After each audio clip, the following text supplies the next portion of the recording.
There's a kind of power that doesn't need to be announced. You can feel it when a person walks into a room without making a sound, yet somehow every eye follows.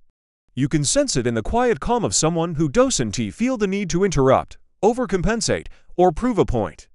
True confidence is like gravity. It doesn't shout, doesn't plead, doesn't push, it simply pulls. Contrary to the cultural noise around alpha personalities, loud bravado, and performative self-assurance, those who are truly confident often live by an invisible code.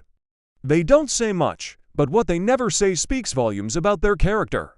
It's in the things they choose not to say, the verbal restraint they exercise, and the inner security that silences the need for validation.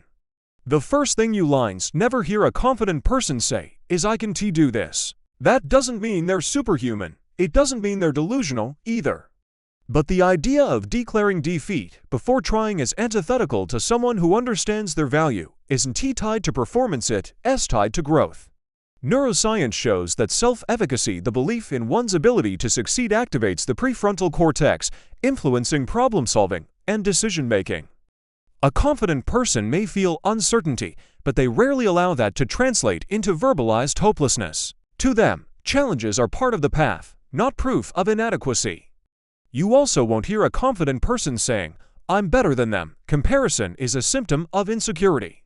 Social comparison theory confirms that those who rely on upward or downward comparison to gauge their self-worth often suffer from increased anxiety, depression, and low self-esteem. Confidence eliminates the need for pecking orders. A self-assured person sees others' success as neutral to their own. They admire without envy, help without condescension, and compete without malice.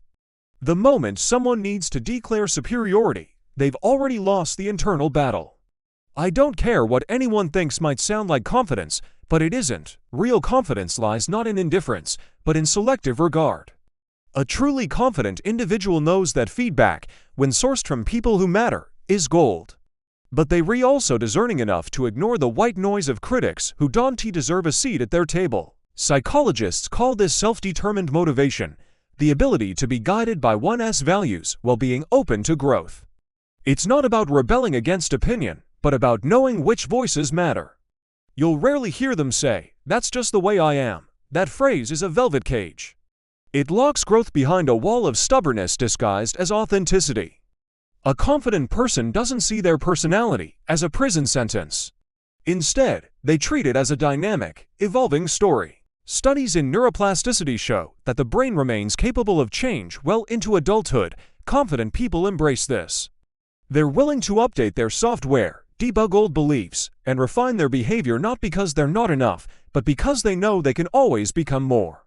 Apologies don't terrify them either, but what you won't hear them say is a defensive, "I didn't mean it like that," in response to genuine hurt. That kind of verbal maneuvering is ego's armor.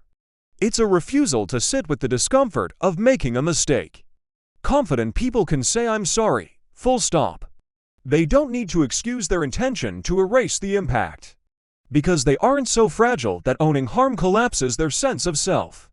They know they can be good and still get it wrong. That's the power of secure identity. It allows room for error without implosion. A confident person also never feels the need to say, "I told you so," even when they predicted it.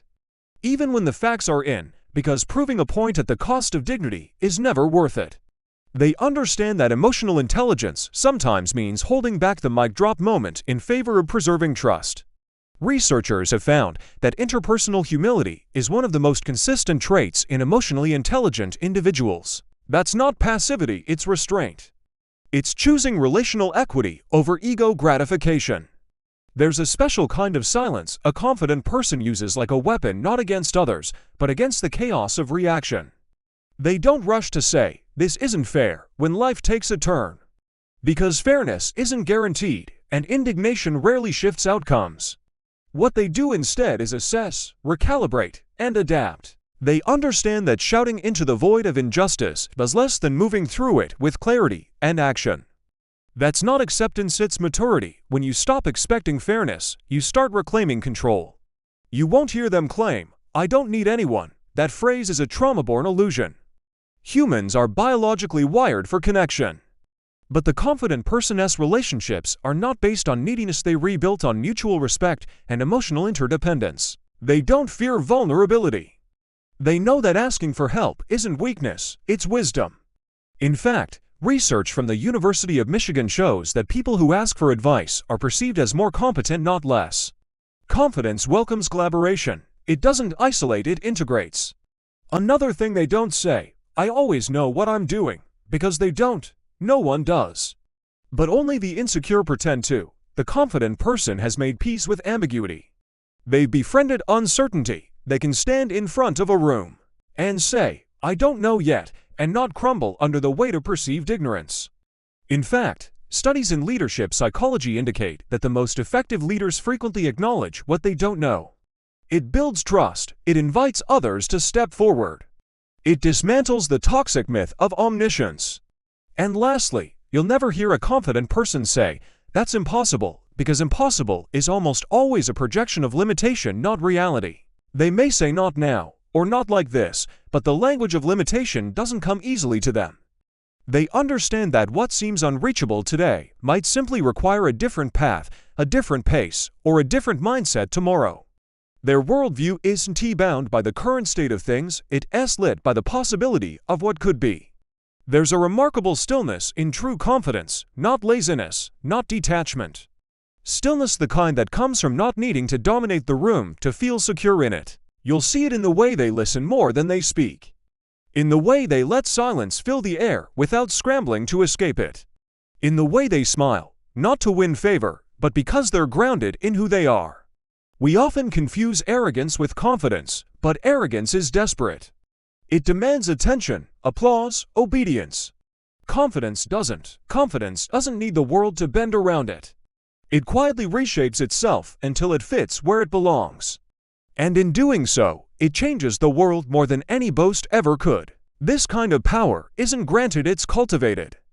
Over years of self-reflection, uncomfortable truths, and choices that favored alignment over appearance. It's in the decision to walk away instead of lash out. To stay curious instead of cling to being right. To let silence speak when noise would only wound. Perhaps that's why the most confident people seem to say so little, because every word has weight. Because they've learned that silence isn't absence, it's authority. In a world screaming for attention, they've mastered the art of restraint. And in that restraint lies a strength that shouts louder than 1,000 arguments ever could. They don't say, watch me. They don't say, you'll regret this. They don't say, you need me. They don't need to. They just move forward, calm, unshaken, certain not of every step, but of who they are. And that certainty is louder than anything they could ever say.